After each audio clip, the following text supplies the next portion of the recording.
একজন বললেন মায়ের ক্যান্সার, ডাক্তার বলেছে ভালোও হতে পারে আবার খারাপও হতে পারে। আরেকজন বললেন মন অবসাদগ্রস্ত, আর বাঁচার ইচ্ছে নেই। পিতার মৃত্যুর পর একজনের মন ভীষণ অবসাদগ্রস্ত। কী সমাধান দিলেন শ্রী শ্রী আচার্যদেব? জানতে হলে ভিডিওটি দেখতে থাকুন। এক 20-22 বছরের মেয়ে আচার্যদেবকে নিবেদন করলেন তার মায়ের ক্যান্সার। ডাক্তার বলেছে কেমো দিতে হবে এবং তাতে ভালো হতে পারে আবার খারাপ হওয়ারও সম্ভাবনা। মেয়েটি কাতর হয়ে কাঁদতে থাকলো। আচার্যদেব তার প্রতি বললেন, এই অসুখটা তো একটু অন্যরকম, তা ডাক্তার যা বলেছে সেভাবে তো চেষ্টা করতেই হবে। আমরা তাকে যতখানি সেবা দিয়ে সুস্থ রাখতে পারি তার প্রয়াস সর্বদা জারি থাকবে। তারপর তাঁর ইচ্ছা যা তাই হবে। এটাই দুনিয়ার নিয়ম। আমরা সবাই এই পথেরই পথিক। মেয়েটি বলল, মায়ের প্রাণ ভিক্ষা দিন। আচার্যদেব বললেন, প্রাণ ভিক্ষা? প্রাণ ভিক্ষা কেউ দিতে পারে না। আমি তো না। পরমপিতার ইচ্ছা হলে, তার রাখার প্রয়োজন হলে রাখবেন, আর যদি ভাবেন তাঁর কাছে টেনে নেবেন তাই নেবেন। সবটাই তাঁর ইচ্ছা। আমাদের চেষ্টা করে যেতে হবে। এতেও মেয়েটি কেবল বলে, প্রাণ ভিক্ষা দিন। এরপর আচার্যদেব বলছেন, আমার ঠাকুমা 50-এর দশক অসুস্থ হন। ডাক্তাররা জবাব দিয়ে দেয় বাঁচবে না। তখন বিলেতে সব ডাক্তাররা ইন্ডিয়ায় ছিল। কলকাতা মেডিকেল কলেজ তখন এরকম অবস্থায় ছিল না। তখন দেশ বিদেশে রোগীরা আসতো চিকিৎসা করাতে। সেখানে ডাক্তাররা জবাব দিল কিছু করার নেই। যিনি প্রধান ছিলেন তিনি বললেন, ঠাকুরকে খবর দিন, এনাকে আর কিছু করা যাবে না। ঠাকুরের পুত্রবধূর এরকম অবস্থা। এখান থেকে বড়মা চললেন তার পুত্রবধূকে দেখতে। বাড়িশুদ্ধ সবাই ওখানে। আর আমার বাবা ডাক্তারবাবুকে বলছেন, আপনি কি ভগবান যে বলছেন আমার মা বাঁচবেন না? কে বলেছে বাঁচবেন না? তিনি রুখে দাঁড়ালেন। তাঁর মতো করে জেহাদ ঘোষণা করলেন। মৃত্যুকে মনে হলে যেন তিনি স্তব্ধ করে রাখলেন, নিজের যোগ্যতায়, নিজের সেবায়, নিজের স্বার্থে। শীতের সময় ভর শীতে যেখানে মানুষ শুতে পারে না, ছাতের মধ্যে শুয়ে থাকতে দেখেছি আমার বাবাকে। যদি আমার ঠাকুমার কিছু প্রয়োজন হয়। ঠাকুমা এরপর কত বছর বেঁচেছিলেন জানিস? তারপরেও 36 বছর বাঁচিয়ে রেখেছিলেন। এটা হচ্ছে 1952 সালের ঘটনা। আর আমার ঠাকুমা গেছেন 1988 সালে। তাহলে এটা হচ্ছে তাঁর জেহাদ মৃত্যুর বিরুদ্ধে। তুই জেহাদ করবি, তোর যেরকম সাধ্য, ক্ষমতা অনুযায়ী চেষ্টা করবি। যদি পারিস জিতবি, না পারলে পরাজিত হবি। তোর চেষ্টা শেষ হলো, এবার আরেকজনের চেষ্টা শুরু হবে। আমরা এই রকম করে প্রত্যেকেই চেষ্টা করে যাই মৃত্যুর বিরুদ্ধে যুদ্ধের। আমরা প্রত্যেকেই পরাজিত হই।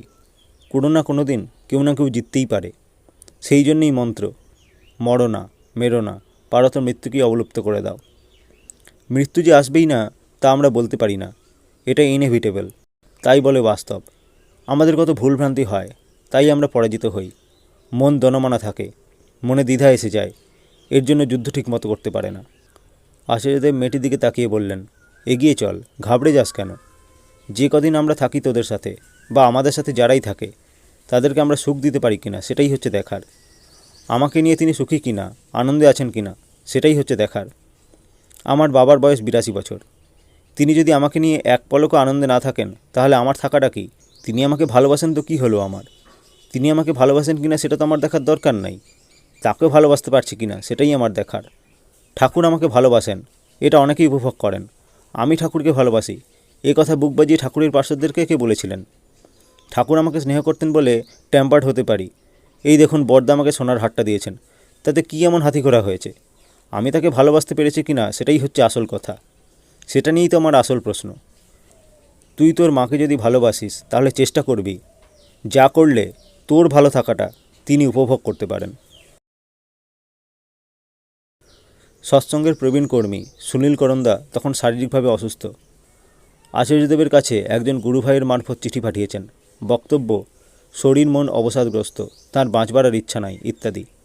এই চিঠির উত্তরে আচার্যদেব গোড়াদাকে অর্থাৎ ঐশীপ্রসাদ ঘোষকে ডিকটেশন দিচ্ছেন। আগমন এবং নিষ্ক্রমণ, আমাদের ইচ্ছাই কি আমাদের আগমন? আমার ইচ্ছায় না, পরমপিতার ইচ্ছাতেই আমাদের আগমন। সেটা একটা কোনো কার্যকারণ প্রেক্ষিতে বা যেভাবেই হোক। সুস্থ সুন্দর মানুষ তারাও অনেক সময় সন্তান ধারণ করতে পারেন না। তথাপি আমার যদি আগমন হয় সেটা ঈশ্বরেরই করুণা, তাহলে আমার নিষ্ক্রমণও ঈশ্বরেরই ইচ্ছায়। এখানে আমার ইচ্ছার কোনো ভূমিকা নাই। আমার ইচ্ছা হচ্ছে তুমি যা ইচ্ছা করো তাই। আচার্যদেব বলে চলেছেন। আরও লিখবেন, আমার মনে হয় আপনি সারা জীবন এইভাবেই ব্যতীত করেছেন। আর যদি এইভাবেই ব্যতীত করে থাকেন, তাহলে আজকে কেন আপনি ইচ্ছা বা অভিপ্সার প্রয়োগ করতে যাচ্ছেন? আপনি তো চিরকাল তার সেবাই করে গেছেন। তাঁর ইচ্ছাকেই নিজের ইচ্ছা বুঝে নিয়ে সেভাবেই দিন কাটিয়েছেন। তাহলে আজকে যাওয়া আসার কথা আসে কেন? সেটাও কি নিজের বোঝা বা মনটাকে তাঁর উপর চাপিয়ে দেওয়া নয়? তাঁর যেদিন মনে হবে সেদিন আপনাকে নেবেন। আপনি যতদিন আছেন ততদিন তাঁর সেবা করে যান। দুলালদাও একই কথা একদিন বলেছিলেন, অর্থাৎ দুলাল মজুমদার দা। তখন আমি তাকে একটা ঘটনা বলেছিলাম। একটা রাক্ষস থাকতো বনের ধারে। একদিন একজনকে পেয়ে তাকে কাবেজ করে বলল, তোর এবার কী হবে বল? তোর হাত পা শরীর সব গেল, কিছুই নাড়াতে পারছিস না, এবার তো তোকে আমি মেরে খাবো। তখন সেই মানুষ বলল, আমার হাত পা শরীর সব তোর বসে আছে ঠিকই, কিন্তু আমার মন তোর বসে নেই। মন এখনও তোর সাথে যুদ্ধ করে চলেছে। জরা ব্যাধি মৃত্যু বার্ধক্য এই সমস্ত কিছু আমাদের এই রকম করে গ্রাস করতে থাকে, কিন্তু আমার মন যেন যুদ্ধ করা না থামায়, এটাই আমি বুঝি। আচার্যদেব বলেন, বেশিরভাগ রোগ অসুখ মনের থেকে। রোগ সারানোর ব্যাপারে মনকে সর্বপ্রথম রাজি করানো যে আমি সুস্থ। একজনের প্রায়ই আমাশা হয়। আচার্যদেব তাকে বললেন, আমাশাটাকে উপভোগ করুন। যেদিন আমাশা হবে সেদিন আরও বেশি করে আনন্দে থাকুন, যেদিন না হবে সেদিনের থেকে। এই যা বলছি করে দেখুন, ভালো হয়ে যাবেন। কল্যাণী বিশ্ববিদ্যালয়ের অর্থনীতির অধ্যাপক ডক্টর ব্যাসদেব দাশগুপ্ত পিতৃবিয়োগের পরে শ্রাদ্ধাদির কার্য সেরে মাকে নিয়ে এসেছেন আচার্যদেবের কাছে। বিষয়টি আচার্যদেবকে অবগত করিয়ে তার নিজের অবসাদগ্রস্ততা এবং কর্মক্ষেত্রের বিরূপ অবস্থা ব্যক্ত করলেন। অধ্যাপকের মাও আচার্যদেবকে বললেন, ছেলে ওষুধ খেতে চায় না। সব শুনে আচার্যদেব ডক্টর দাশগুপ্তকে বললেন, আপনি একটা কার্যক্রম করেছেন, শিক্ষা জগতে আছেন, আপনার মধ্যে একটা ডেডিকেটেডলি করার আগ্রহ সবসময় ছিল, যে যা করব সবটাই ভালো করব, সুন্দর করব। সেটা করতে গিয়ে দেখলেন যে জগৎটা ঠিক সেরকম না। সেখানে অনেক রকম কদর্যতা ঢুকে আছে। মানুষের মানসিকতা ঠিক না। এত পড়াশোনা, এত সুন্দর জগৎটাকে এরা কলুষিত করছে। কিন্তু আমি কি করব? আমার তো কিছু করার নাই। মুচড়ে পড়তে পারেন, কিন্তু আমি আরেকটা পদ্ধতি বলতে পারি। আপনি তো ঠাকুর ধরেছেন, ঠাকুরের কাজ বিভোর হয়ে যান। প্রাইমারিলি এটাকে করেন, আর সেকেন্ডারিলি কল্যাণী ইউনিভার্সিটিটাকে করেন। সব কিছুর মধ্যে পদ্ম পাতায় জল যেরকম থাকে সেই রকমভাবে থাকবেন। ক্লাস করবেন, তারপর ব্যাগ গোটাবেন, চলে যাবেন যাজন করতে। মানুষের ঘরে যান, যারা আশাহীন হয়ে পড়ে আছে আপনার মতন, তাদিগকে আশার আলো দেখান। আশার কিরণের যদি একটা খণ্ডও থাকে, সেটা ঠাকুরকে ধরেই হতে পারে, এটাই বোঝান। ইউনিভার্সিটির এই দেওয়ালটাকে বাদ দিন, ওটা একটা ছোট জগৎ। বৃহৎ জগতে ছড়িয়ে পড়েন। এটা করে দেখেন, দেখবেন 6 মাসের মধ্যে আপনার সব কিছু চেঞ্জ হয়ে গেছে। অধ্যাপকের মা আবার আচার্যদেবকে বলেন, ওষুধ খেতে চায় না। আচার্যদেব সাবলীলভাবে বললেন, ওষুধ খাওয়ার দরকারই নেই। আপনিই সেই জাদুর ছড়ি। আপনার হাতে সেই জাদু আছে ভালো হওয়ার, ভালো করার, কিন্তু আপনি সেই জাদুটাকে ঢেকে রেখেছেন। আপনি একজন জ্ঞানী মানুষ, বিদ্যা বুদ্ধি আছে। যখন ঈশ্বরের কথা বলবেন, আপনার মুখ দিয়ে যখন এই কথাগুলো বেরোবে, মানুষ সাদরে গ্রহণ করবে। ঈশ্বরে মগ্ন থাকেন, তাকে প্রতিষ্ঠা করেন। একটা বাচ্চা যখন হাঁটে তখন সে পড়ে যায়, আর বাবা মা হাতটা ধরে ধরে চেষ্টা করে যাতে সে হাঁটতে পারে। আয় আয় বাবা, আয় আয় বাবা বলে তাকে এনকারেজ করতে থাকেন। আপনিও সেরকম করবেন। সমাজে যারা পারবে না তাদেরও এনকারেজ করতে থাকবেন। সবারই বাঁচার অধিকার আছে।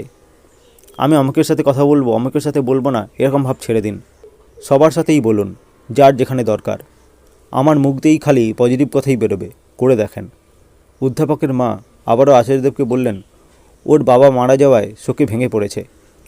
আচার্যদেব বললেন, জ্ঞানী মানুষ শোকে স্তব্ধ থাকে না, কারণ সে জানে পাতা যখন ঝরে যায় গাছের গোড়াতেই পড়ে, গাছটাকেই পুষ্ট করে তোলে।